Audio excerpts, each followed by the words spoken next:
아동 성범죄자 조두순 거주지 옮긴다입니다. 그러니까 아동 성범죄자 조두순이 지난해 12월 출소 이후에 안산시 와동에 거주하고 있었는데요.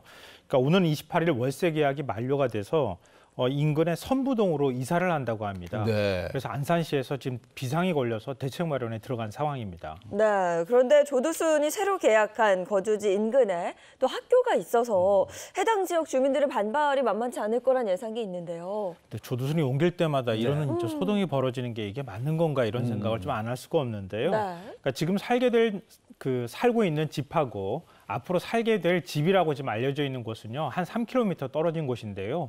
또 하필 그 새로 이사 가는 집 반경 300m 이내에 초등학교가 있다고 합니다. 그러니까 지역 주민들의 걱정이 커질 수밖에 없는 상황인데요. 그래서 안산시 맘카페에서는 이게 웬 날벼락이냐, 불안하다. 안산 사람들이 무슨 죄냐, 뭐 이런 불만 섞인 목소리가 나오고 있는 상황입니다. 네. 네.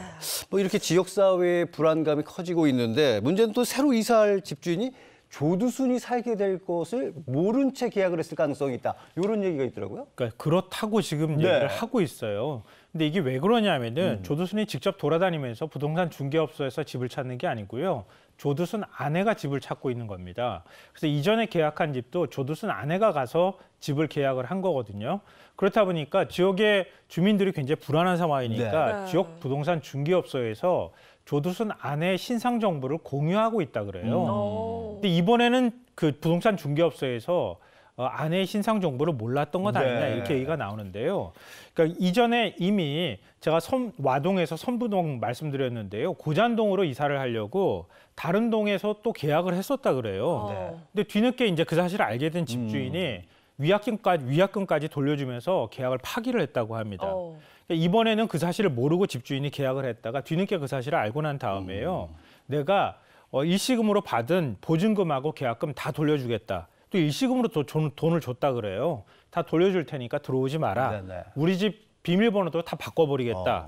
이렇게 얘기를 하고 있는데요. 문제는 뭐냐면 이미 계약을 한 상황이기 때문에 아무리 집주인이 계약금을 돌려준다 하더라도 이게 전부 다 일시불로 계약금을 납부를 했기 때문에 마땅히 법적으로 못 들어오게 할 방법이 없는 상태라고 하고요. 조두순은 또 연락을 안 받고 있는 상황이라고 합니다. 그래서 집주인도 굉장히 난감해하고 있는 처지입니다. 그렇군요. 뭐 일단 계약 취소도 문제가 없다면은 조두순의 이제 이사가 확정이 된 거라고 볼 수가 있으니까 시에서 과연 주민들을 위해서 어떤 대책을 세우고 있는지 이게 좀 궁금합니다. 그러니까 계약이 확정된 거는 계약 자체는 법률적으로는 확정이 된 건데요. 집주인은 못 들어오게 난 막아버리겠다 이렇게 얘기를 하고 있는 상황이기 때문에 아직 이사를 할지 이거는 확실하다 이렇게 말씀드리긴 좀 어려울 것 같은데요. 안산시는 지금 동을 돌아다니면서 살고 있는 상황이잖아요. 그러니까 이전에 살던 집 주변에도 초소를 2개를 설치해놨는데 그 초소를 또 옮긴다고 합니다. 새로운 집 있는데 주변으로. 그리고 태권도하고 유도 유단자로 구성된 청원경찰 9명을 3개조로 나눠서 24시간 순찰을 놓을 수 있도록 하겠다 이런 대책을 내놨고요. 집 주변에 방범용 CCTV를 10개를 또 추가로 설치를 하고요. 또 집 인근 보도에 태양광 조명 100개를 설치한다고 합니다. 그만큼 또 밝아야지 범행을 저지르지 못하는 거 아니냐 이런 건데요.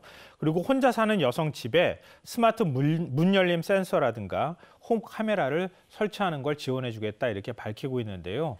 앞서 제가 말씀드렸던 것처럼 조두순이 앞으로 옮길 때마다 이런 소동을 벌여야 되는 것인가 이런 문제에 대해서 근본적으로 좀 생각해 볼 필요가 있을 것 같습니다. 그렇습니다. 그러니까 차라리 이렇게 재범 위험이 높은 성범죄자가 나올 때에는 곧바로 사회로 복귀하는 게 아니라 보호소에서 생활할 수 있도록 한다던가 아니면 다른 대책을 만들지 않고서야 근본적으로 해결할 방법이 마땅치 않아서 참 여러 가지로 좀 답답한 상황입니다. 그렇네요. 일단 근본적인 대책을 먼저 생각을 해야 될 것 같고 일단은 그래도 이 지금 전해드린 대책 외에도 다방면으로 이 안전 대책을 좀 세워야 될 것 같습니다.